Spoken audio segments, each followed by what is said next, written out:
नमस्कार, मी पंजाब डॉक्टर म्हणजे 3 जुलैपर्यंत हा पाऊस पडणार आहे म्हणून हा अंदाज लक्षात येतात। राज्यातल्या सर्व शेतकऱ्याला सांगू इच्छितो की जसे वेगवार बसेल तसे शेतीचे काम करत राहा।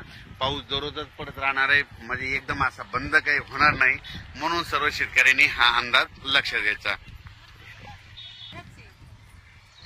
राज्यातल्या सर्व शेतकऱ्याला सांगू इच्छितो की बीड जिल्ह्यात काही भागात आज ह्या 2, 3, 4 जुलैपर्यंत तिकडे देखील काही भागात पाऊस पडत जाईल। त्याच्यानंतर नगर जिल्ह्यात देखील आज बऱ्याच ठिकाणी पाऊस पडत जाईल।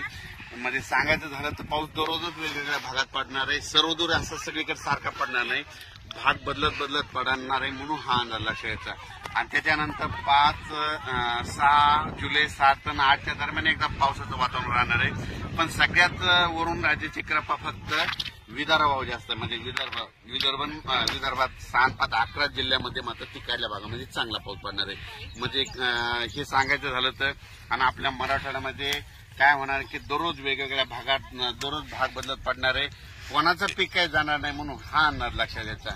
आणि अचानक वातावरणात बदल झाला तर लगेच एक मेसेज दिला जाईल। आणि हे मी माझं सोयाबीनचे क्षेत्र आहे कम्प्लीट अचानक 22 दिवस झाले, तर पाहू शकता हे कसं पीक आलेलं आहे। आणि या ठिकाणून खुरपणी घाटमाथ्यावरला पाऊस ते मात्र चालूच राहणार आहे। त्यांनी द्राक्ष बागायतदारांनी तुम्ही तुमच्या फवारणीचा तयारी ठेवा, कारण की तुमचा पाऊस काय बंद होणार नाही। आणि राज्यात मात्र मराठवाड्यातला आणि पूर्व विदर्भ आणि पश्चिम विदर्भ या भागात देखील पाऊस असणारच आहे। म्हणजे 3, 4 जुलैपर्यंत दररोज वेगवेगळ्या भागात पाऊस पडणार आहे, एकदम काय बंद होणार नाही, त्याच्यामुळे काही चिंता करायची गरज नाही। पण राज्यात सगळ्यात जास्त वरून